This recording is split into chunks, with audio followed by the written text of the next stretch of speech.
Beleza? Então, segunda parte da aula de hoje, dando sequência à parte de comportamento irregular, anômalo aqui, não esperado da água, tá? Eu falei que isso acontece com outros materiais, né? Só que em faixas diferentes, né? Em faixas de temperaturas diferentes, ok? Aí depois eu vou resolver um exercíciozinho que tem sobre esse gráficozinho aqui e o gráfico de densidade, que é o contrário, né? O contrário seria a densidade, que densidade é massa sobre volume, né? Densidade é o contrário de volume.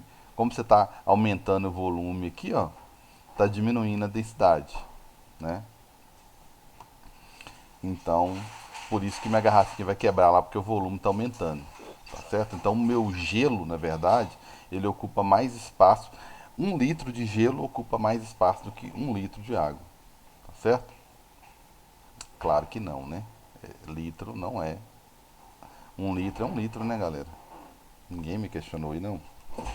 1 litro é 1 litro, é. Na hora que você falou, foi tipo 1 litro de água, né? É.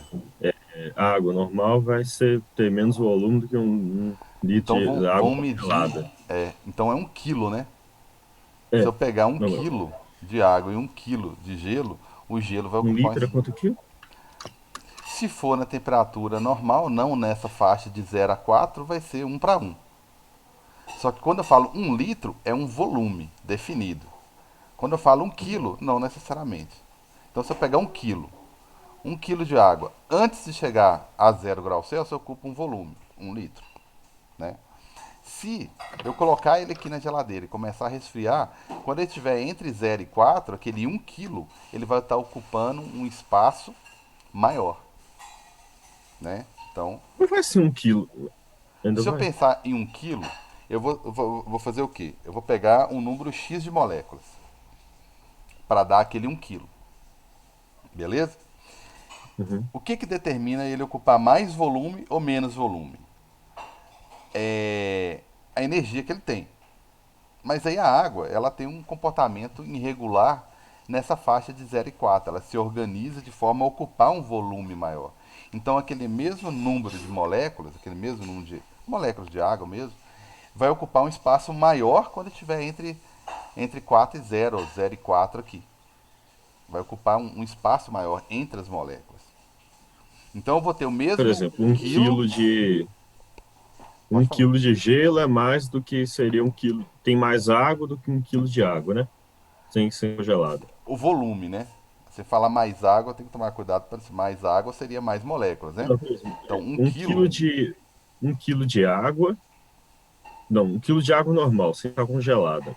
isso, tem um número X de Precisa moléculas. de X moléculas. Ocupa um Para fazer espaço. esse mesmo para ter 1 quilo de gelo, precisa de mais moléculas do que 1 quilo de água, né? Mas eu não vou acrescentar mais moléculas. No caso, 1 quilo de gelo, ele ocupa mais espaço, que as moléculas ficam mais distantes um do outro. Desculpa a analogia, mas, por exemplo, eu vou pegar o terceiro ano. Uma coisa é o terceiro ano ficar 2 metros de distância um do outro. Outra coisa é pegar o terceiro ano e pedir para ficar 3 metros um do outro. Eu vou manter o número de alunos, só que agora ocupando um espaço maior, um volume maior. Então a única coisa que mudou foi isso. O, a massa do terceiro ano não vai mudar, que é o número de pessoas. Mas o espaço que essas pessoas ocupam vão mudar. Então é o que acontece com a água quando ela está nessa faixa de 0 a 4. Né? Ela tem uma configuração, um formato diferente. Se você pensar na molécula H2O, ela parece um V, né? Um V de cabeça para baixo, assim.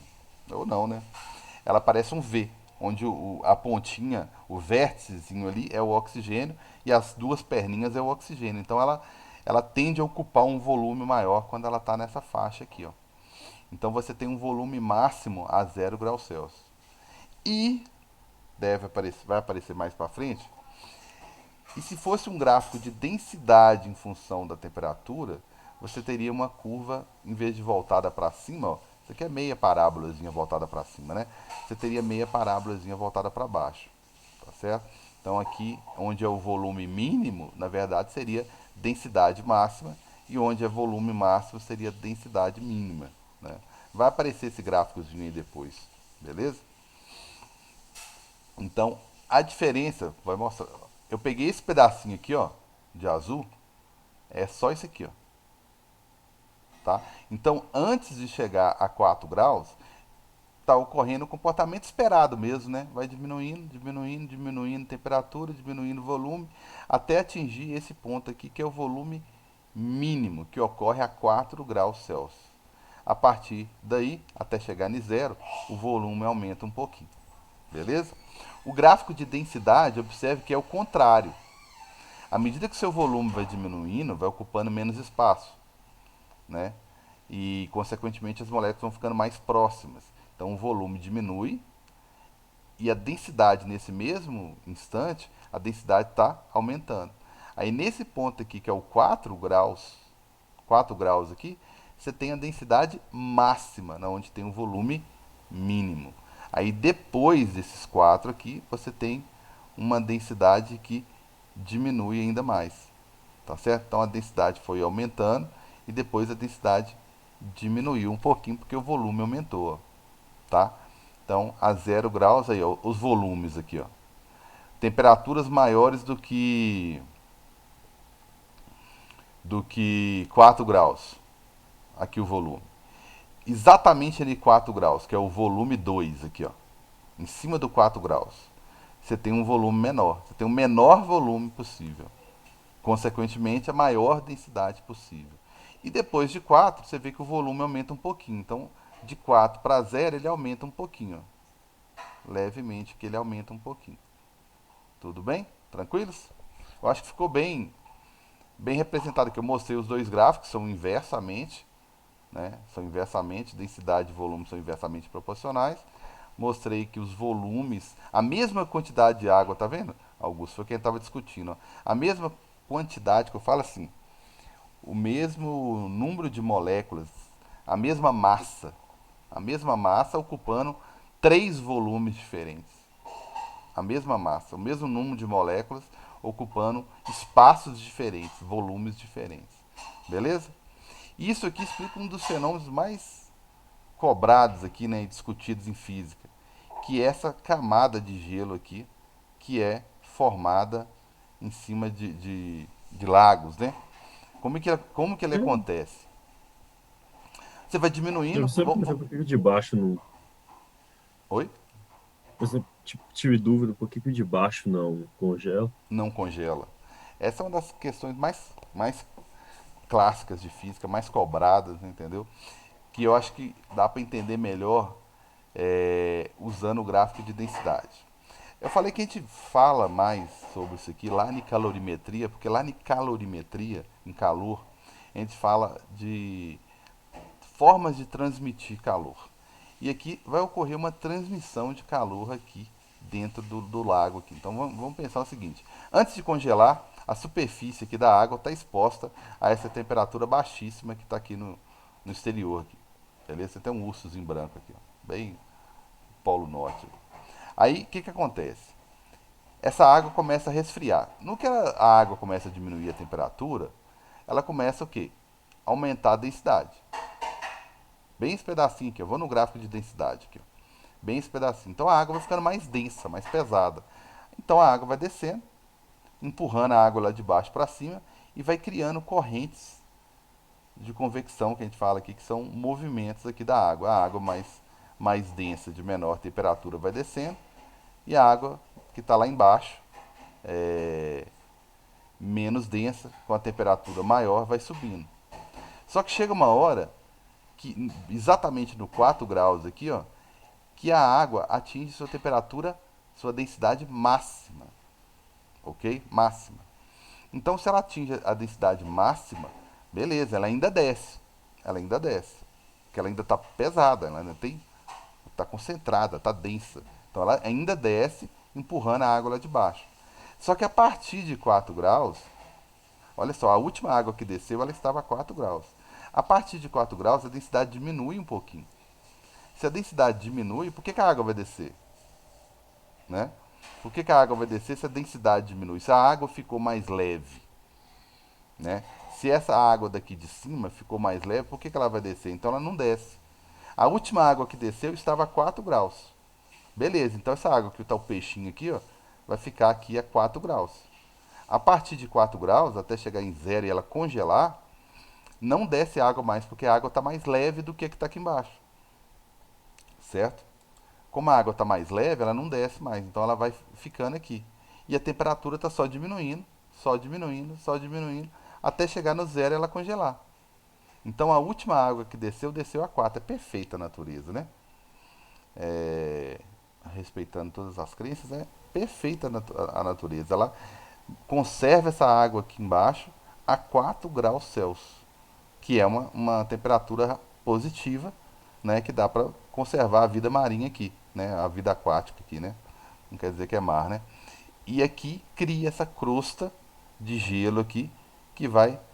E outra característica bacana, interessante do gelo é que ele serve de isolante térmico. Então ele isola o lado externo. Vamos pegar o urso, vamos fazer de conta que isso aqui é um Canadá, inverno no Canadá. É menos 20 graus aqui, né? Tranquilamente menos 20 graus aqui.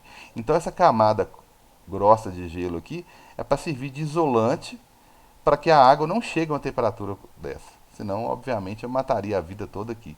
Então ele serve de isolante. Aí vem os iglus, né? O que são os iglus? São as casas de gelo, né? As estruturas de gelo, que é justamente para isolar a temperatura externa, que está menos 20 graus negativa, com a temperatura interna.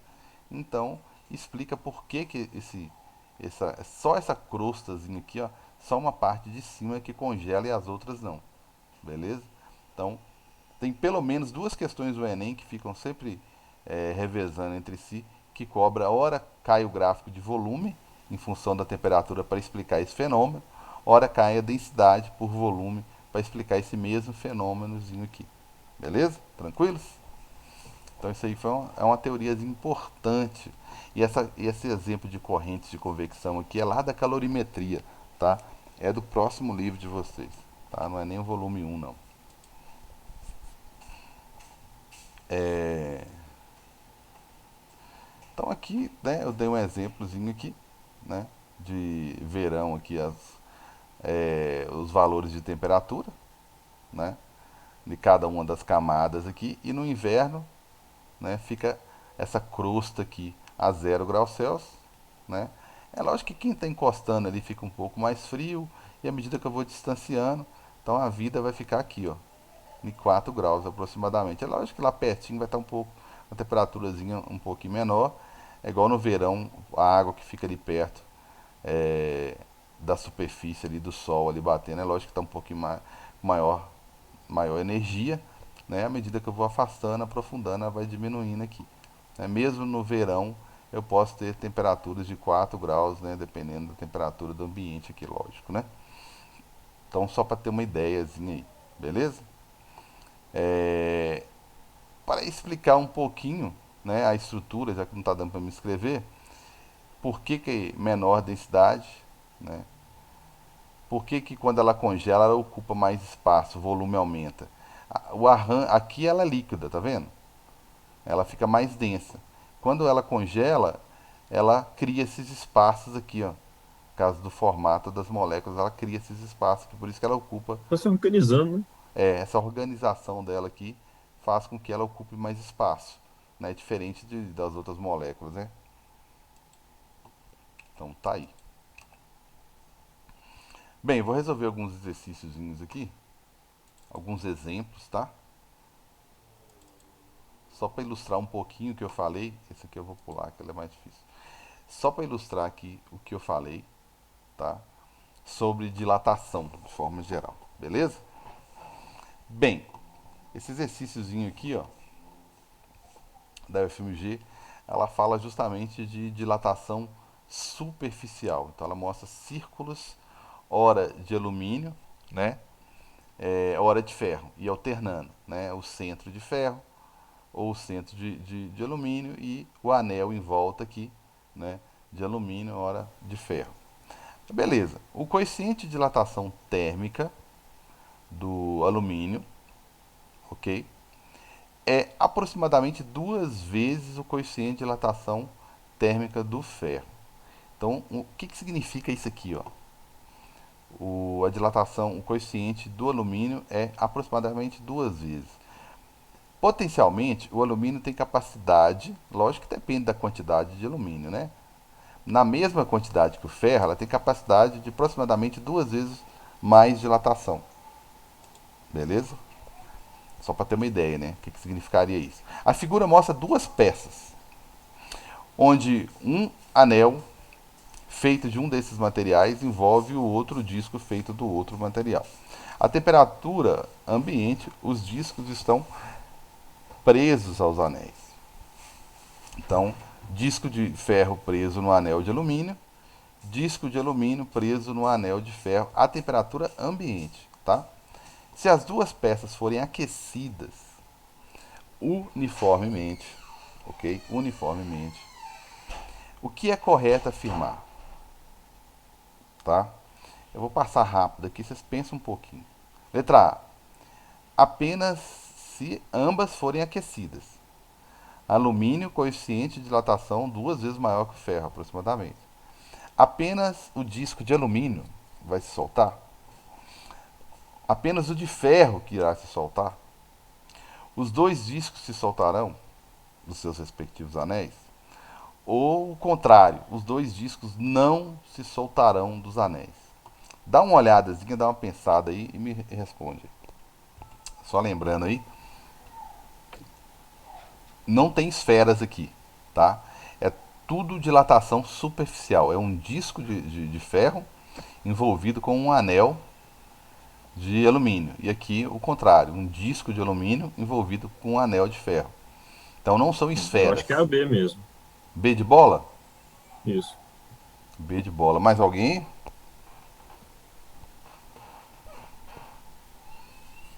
Então vamos lá.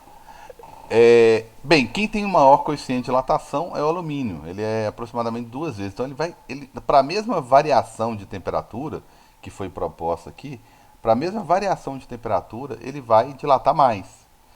Se ele vai dilatar mais, por exemplo, aqui ele está no meio, então ele vai empurrar o anel de ferro. Então essa segunda configuração aqui não vai soltar nunca. Não aquecendo, perdão. Não aquecendo. Agora, essa aqui, essa primeira, que o alumínio tem em volta e ele consegue dilatar mais do que o ferro, vai se soltar se eu aquecer, porque ele vai aumentar a área e vai folgar aqui o disco de ferro vai sair. Então, apenas o disco de alumínio se soltará? Não. Apenas o disco de ferro se soltará. Não por causa dele, do ferro. Ele vai se soltar do anel de alumínio porque o anel do alumínio vai dilatar mais, porque tem um maior coeficiente. Então, B de bola, né? Beleza? Vitória que falou, né? Teve dúvida aí, Vitória? Foi Augusto que Ah, falou perdão. AB? Então, a B que é a correta aqui, tá certo? Quem vai se soltar é a primeira configuração, porque o alumínio vai dilatar mais do que o ferro. E se eu fizesse o contrário, em vez de aquecer, eu reduzisse a temperatura, né? Eu resfriasse o, o, o sistema Daí ia aqui, ser o né? B, né? Porque o alumínio de ser, ficar bem menor ia soltar, né? Exatamente. Aí seria essa figura de cá, ó. Quem ia se soltar seria o disco, né? E seria a letra A aqui que a gente marcaria, né? Apenas o disco de alumínio que ia se soltar porque ele ia contrair mais do que o ferro, então ele ia se soltar. Então se eu aquecer, é o primeiro, porque o alumínio está em volta, ele vai dilatar mais. Se eu resfriar, né? Quem vai soltar é a segunda figura, porque o alumínio vai ficar menorzinha a área dele aqui, então ele vai se soltar aqui do ferro. Muito bem, beleza? Então, B de bola, tá? Eu não estou nem conseguindo riscar aqui, ó, B de bola. Essa questãozinha aqui, ó, ela são duas hastes de metal, um e 2 com o mesmo comprimento inicial, tá? Mesmo comprimento inicial. Então, lembra da formulazinha. Formulazinha, todas elas. Depende do comprimento, da quantidade inicial. Se for linear, é comprimento inicial. Se for área inicial. Se for volume, volume inicial. Depende do coeficiente e depende da variação de temperatura.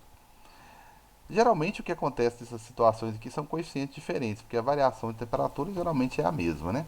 Então vamos lá. Alfenas, Minas Gerais, na figura está representada uma lâmina bimetálica, composta por dois metais aqui.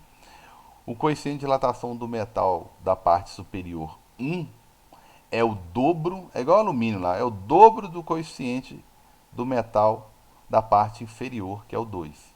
Então o de cima tem condições de dilatar duas vezes mais. Tem o mesmo comprimento inicial, coeficiente do de cima é duas vezes maior que o de baixo e a temperatura ambiente, a lâmina é horizontal, como vocês estão vendo na figura aqui. Mas se a temperatura for aumentada para 150, ou seja, sofrer a mesma variação e um aumento, o que, que vai acontecer com essa lâmina? Ela vai só para horizontal para a direita, ela vai curvar para cima, ela vai curvar para baixo, ou ela não vai fazer nada. O que, que vocês acham? Eu acho que é para baixo. Vai ser para baixo? Mais alguém? Palpite? Mais alguém? Mais alguém? Ela vai para baixo, porque ela vai expandir mais do que a segunda e vai acabar pendendo para baixo. Muito bem. Quem vai ter que ocupar uma área maior é a de cima. Então, o único jeito dela curvar uma área, né, ela exercer uma área maior, ela é curvando para baixo, né, ela jogando para baixo. Porque, mudando a perspectiva, você pode pensar que o de baixo vai. Não é que o de baixo vai contrair, mas ele vai dilatar menos. Então, ele vai ficar com a superfície menor, ele vai curvar ficando para dentro. Tá ok? Então, se eu aumentar a temperatura, ele curva para baixo. Se curva para baixo. Letra B de bola, tá? B de bola. E se eu resfriar, diminuir a temperatura, né? Que seja de 150 graus, vai fazer sempre o contrário. Se eu resfriar o Assim. sistema, quem vai contrair mais é o 1. Quem dilata mais, contrai mais. Então, Ô, como ele Carlos, vai contrair. Oi, amigão. mas nesse caso, se você diminuir a temperatura, a primeira figura vai diminuir mais, então a segunda, tipo, tecnicamente, então, ia subir para cima, que é Ia de ser pra curvar, né? cima, ia ser pra Só cima. que como a gravidade está puxando para baixo, isso não interfere, não? Eu vou desprezar essa força aí, tá? Porque a princípio, na temperatura ambiente, ele falou comigo que fica certinha. Então, se ela fica horizontal na temperatura ambiente, é bom você ter considerado isso aí, ter pensado isso também. Mas se você conseguiu, se a temperatura ambiente, a lâmina está horizontal, é porque a influência não é suficiente para curvar. Tá? Se fosse suficiente para curvar, você já perceberia alguma coisa aqui. Tá? Então, como ela não influenciou sem variações de temperatura, quando eu resfriar, ele vai curvar para cima. Beleza? Porque para baixo todo santo ajuda, né? Então, mas mesmo assim, a tensão aqui vai ser muito grande. A variação de temperatura é muito grande que ele sugeriu. Então vai acontecer isso aí. Beleza? Tranquilos? Tranquilos, né? Essa daqui eu queria que vocês resolvessem e mandassem para mim, tá? Ela é uma de dilatação. Vou só comentar ela aqui rapidinho. Dilatação Tem dela no livro, Carlos? tem não, eu vou copiar e mandar para vocês. Ah, tá.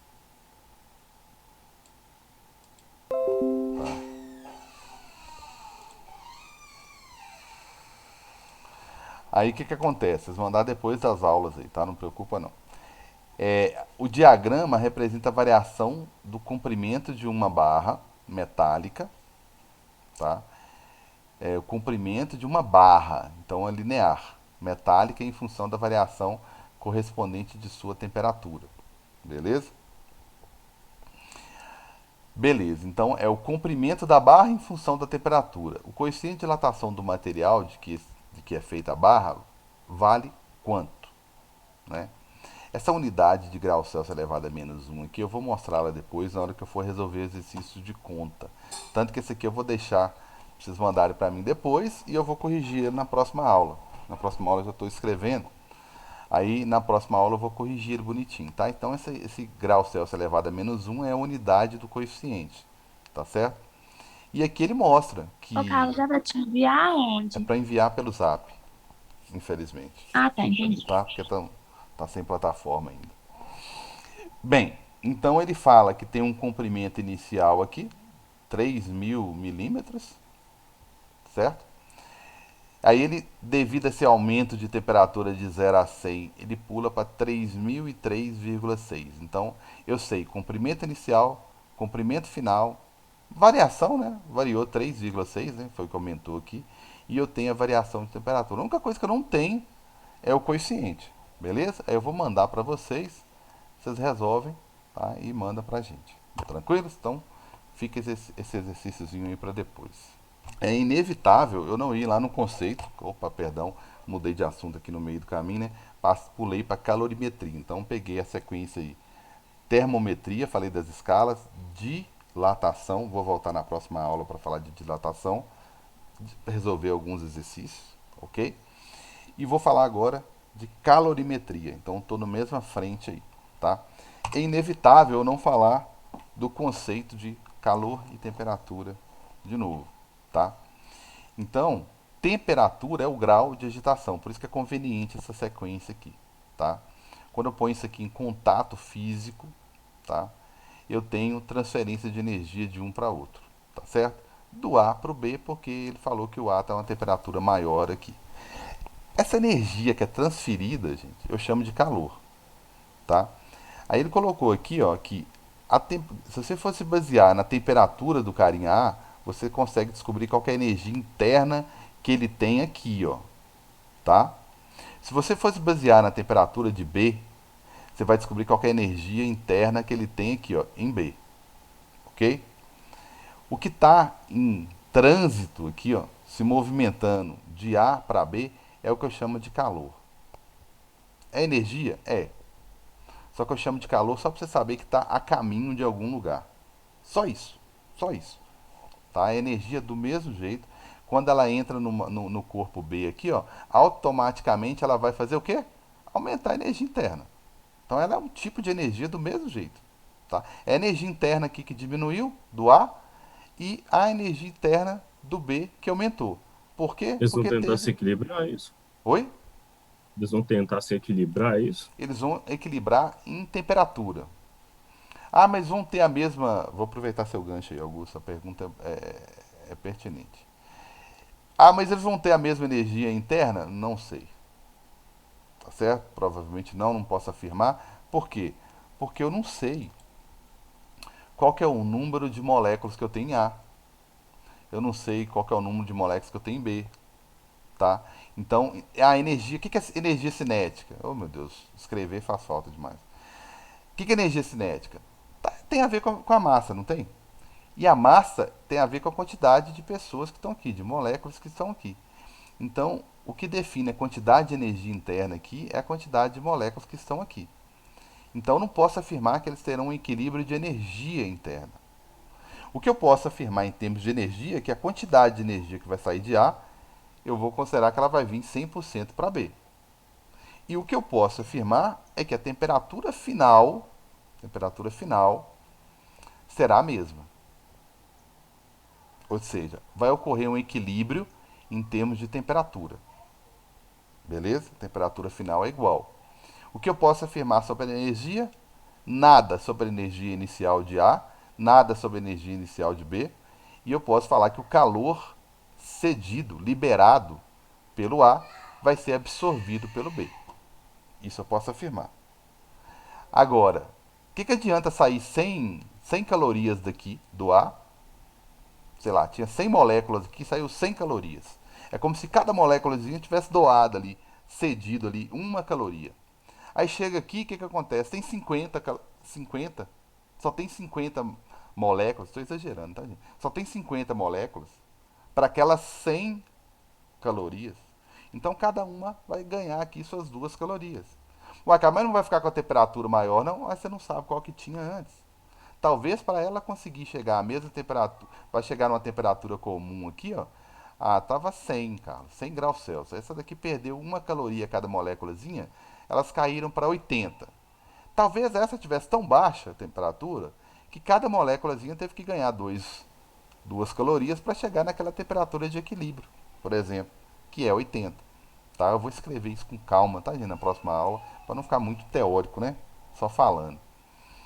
Então, eu não posso afirmar sobre esse balanço energético aqui, mas eu posso falar que a temperatura final, né, é uma temperatura menor do que a temperatura que eu tinha em A, maior do que a que eu tinha em B, e eu vou chegar na temperatura comum aí, né, de equilíbrio. Beleza? Tranquilos? Tranquilos.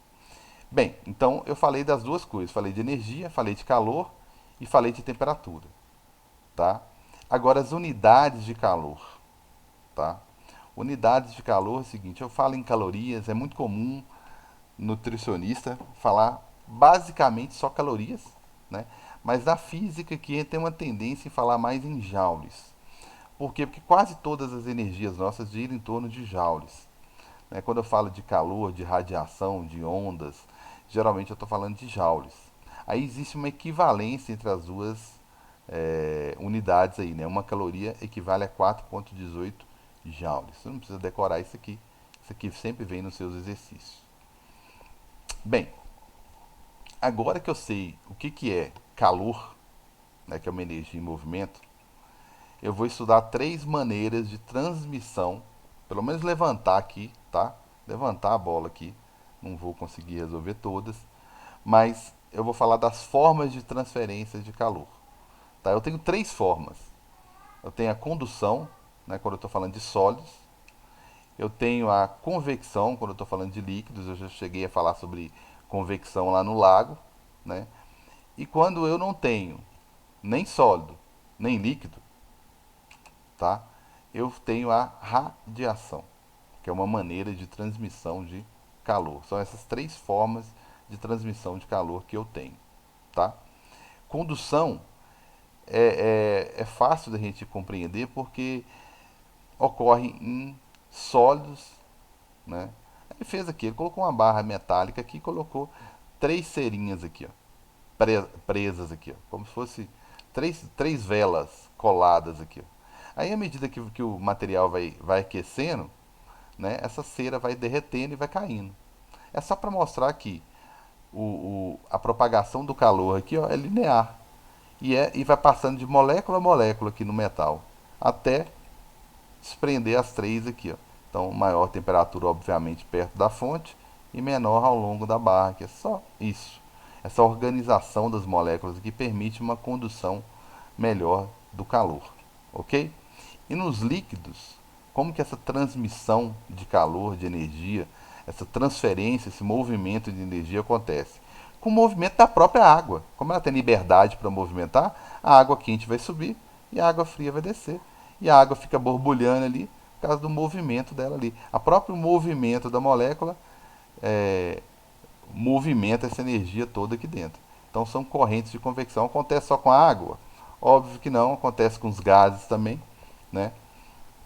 Eu vou dar outros exemplos, vou falar de ar condicionado, que gera uma corrente de convecção também é, dentro do ambiente do ar condicionado ali, tá? Mas isso aí vai ficar para a próxima aula, beleza? E a radiação também vai ficar para a próxima aula, mas ela corresponde a uma é quando eu não tenho um meio físico, tá, para propagar, não tenho um meio sólido e nem um meio líquido ou gasoso, e eu estou exatamente no vácuo.